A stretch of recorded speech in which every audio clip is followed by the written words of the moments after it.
Booker, at Honest Water, we obviously supply equipment, to our dealers, to our plumbing network. But I like to think of us, and I know you do as well, as something much more because of our training and how good we're at it. I've known you a long time, and you've got a really diverse background. I think I'd like you to share with us a little bit about your background and how that translates to why you view training the way you do. So I started training in 1989. So my background is diverse. Marine Corps, law enforcement for 2 decades, retired, private sector in 2005, and I've been in the private sector ever since. But along that way, I was a trainer in every single job at one point or another. And I have a master's degree. I teach at a couple of universities. I have a leadership certificate from the University of Georgia, the Fanning Institute. I'm a leadership coach. Training is my passion. Yeah. That's what, I've seen it. Selling stuff, that's not as much fun as training someone and seeing them go out and use the stuff that you help them with to better their lives, to make more money, provide for their family at a higher level, all of that stuff. And along the way, I've picked up stuff. And when you work at different jobs in different industries, you take things from that industry to the next one, and then you take things from those 2 industries to the next one. And so I'm not a plumber. I'm not a water treatment professional. I wouldn't consider myself to be one. But you and I have been working together for 10 years, and we've been peddling, water treatment. But I think our training stands out. I know it does. Yeah. I know we've changed lives. There's nothing more gratifying than when you get a text or something from a technician, saying he just sold a system or he bought a new truck, right. And he credits the training for helping him get there. Yeah, and there's no doubt. And you can always tell at a training when you've engaged individual technicians or even managers or owners, leaders, what have you, because there's a humility and a vulnerability that occurs when someone looks at you and says, what you're saying makes sense to me and it's going to help me and I want more.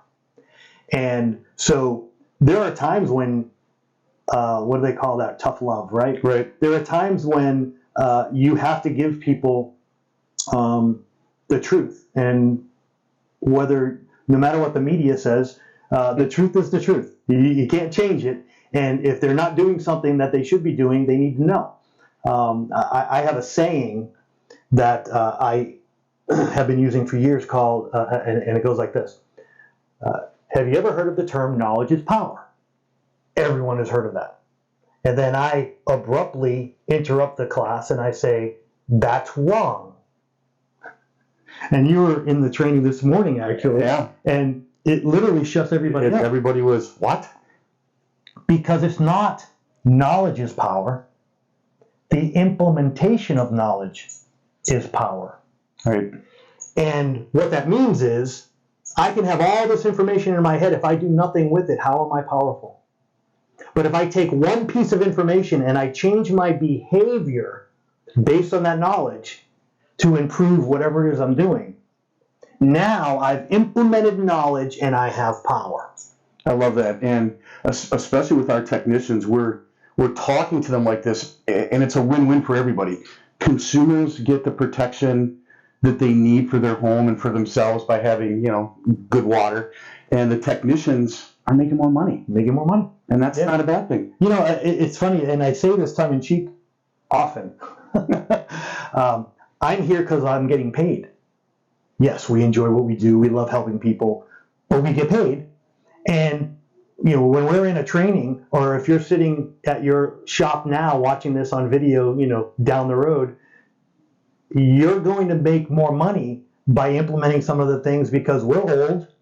We've been around a long time, and the things that we are discussing have been proven to work. As an example, if you sit in a class and you take in information and then you go out and you do the exact same thing you did yesterday, you can have the exact same results you had yesterday. But if you take the information that we give you and then you create habits that will make you more money, and it's as simple as consciously saying, I'm going to do this differently today, right, based on what I learned, right? I love that. And what's the one thing that we're asking our guys to do on every call? make it a water treatment discussion. They have to ask a question. They have to ask The $1 million question, as you like to call it. the $1 million question. And the $1 million question is, would you like to know what caused this? And the place that you're inserting that question is during your diagnosis. So if you think about it, you're explaining what you discovered in your diagnosis. You're telling them how you can help them today and how you have a solution for that problem. And then you pause and you ask the homeowner, would you like to know what caused this? And Chris, you know as well as I do, bridging the diagnosis to the water treatment conversation has always been the biggest hurdle. Absolutely. Ask the question. If they say yes, you are now having a water treatment conversation. I love that, and it has nothing to do with money. No. You know, sometimes techs through the years, as you know, they get afraid when they have to bring up something that might cost somebody more money. And this really has nothing to do about the money side of it. Right. It's a simple question about, hey, I want to tell you about why this is happening, and then, like you always say, and how potentially to prevent it from happening in the future. Right. You have cause, solution, prevention. Those are the steps. We're always addressing solution. Right. That's what the mechanic in us wants to do. We're men most of the time, right? Men want to fix problems. So we're offering a solution. But you're not fulfilling your obligation to that customer who you want to call you back.